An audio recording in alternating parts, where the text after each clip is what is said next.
jetzt ist es Zeit für den hoffentlich letzten Setup-Test. In der Hoffnung, dass alles immer noch funktioniert. Was hat sich verändert zum letzten Mal? Also, zum einen mal, eigentlich gar nicht viel, sondern eigentlich nur die Haupthelmkamera. Die habe ich jetzt auf eine viel leichtere Halterung gemacht. Das ist die ProShot. Das heißt, es ist eine Halterung, die wird so mit Klettbändern an der Seite des Helms gehalten. Ist leichter als der ganze GoPro-Kram und die Kamera sitzt mittig. Sollte es von der Aufnahme her besser machen, ist angenehmer zu tragen. Man kann das LED sehen, während man durchguckt, also während man aus dem Helm durchguckt. Und ja, hoffentlich funktioniert es mit dem Mikro und so weiter auch so gut. Ja gut, das Mikro, das habe ich übrigens noch festgeschraubt, damit es besser im Helm ist. Ansonsten die Kamera nach vorne raus am Rad, habe ich mal ein bisschen neu ausgerichtet. Die Kamera nach hinten, habe ich ein bisschen ausgerichtet, aber das sind Details. Die Gesichtskamera, hallo, läuft doch. Und jetzt fahren wir einfach nach Hause, nehmen eine schöne Strecke und dann schauen wir mal, dass wir da was zusammenschneiden können.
ProShot-Halterung, die ihr hier seht, also hier in der Seite, ist er fest mit Klettbändern.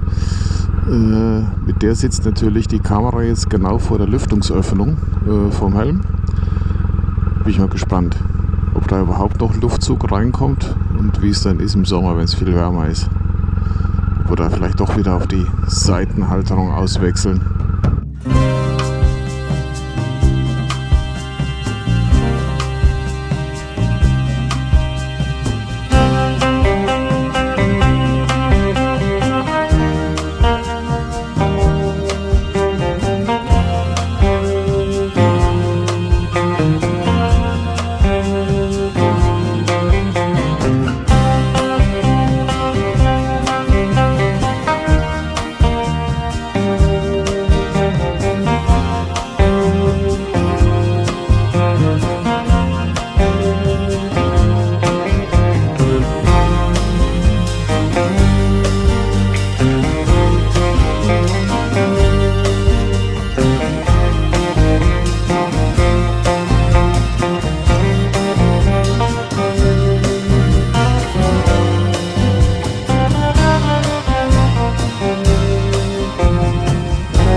Nicht so viele Autos unterwegs sind und man hier nicht ganz so langsam durchkriechen muss, dann ist diese Kurve eigentlich so richtig schön,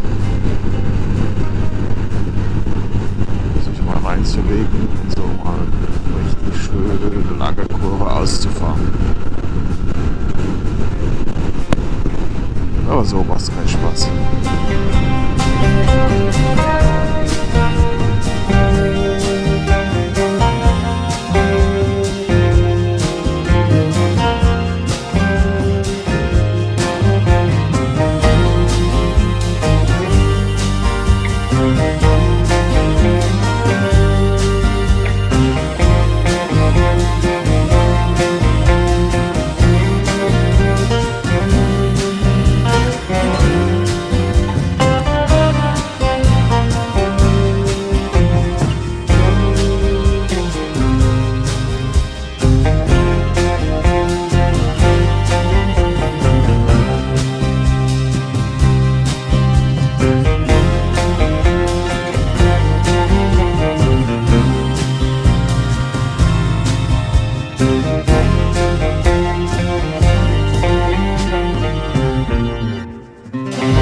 Heute nehmen wir mal wieder die Strecke über Waldrechtsweiher.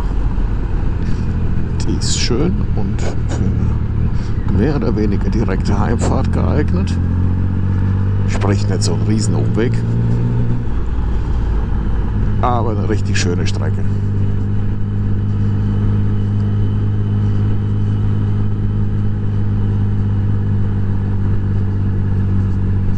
Hier von Malsch aus gibt es noch eine zweite, die geht dann direkt nach Freiholzheim, ohne durch Waldrechtsweiher durchzufahren. Die ist auch schön. Beide Strecken haben so ihren Charme. Hier werdet ihr gleich sehen, so eine schöne, langgezogene S-Kurven-Kombination. Also nicht die, die wir jetzt hier sehen. Die ist ja eher ein bisschen langweilig, sondern als Ausgang von Waldrechtsweiher. Bevor es in den Wald geht. Die andere Strecke fahren wir demnächst auch mal. Die geht länger durch den Wald, hat ein paar schöne Waldkurven, aber eben diese schöne S-Kurven-Kombination nicht.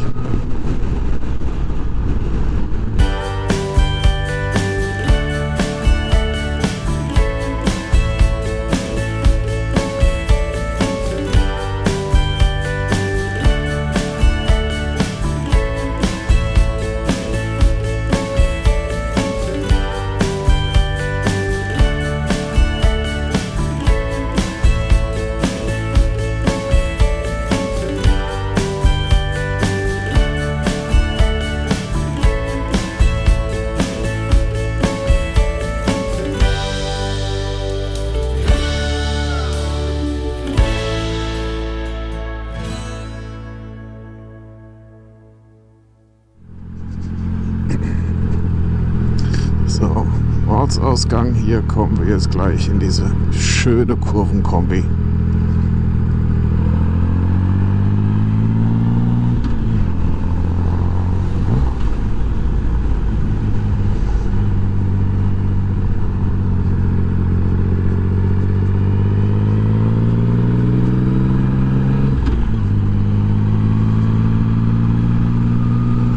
Ja, ich weiß, nicht ganz regelkonform, aber solange keiner entgegenkommt, kann man ja mal ein bisschen schneiden.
das war's auch schon wieder. Dann würde ich mal sagen, bis zum nächsten Mal.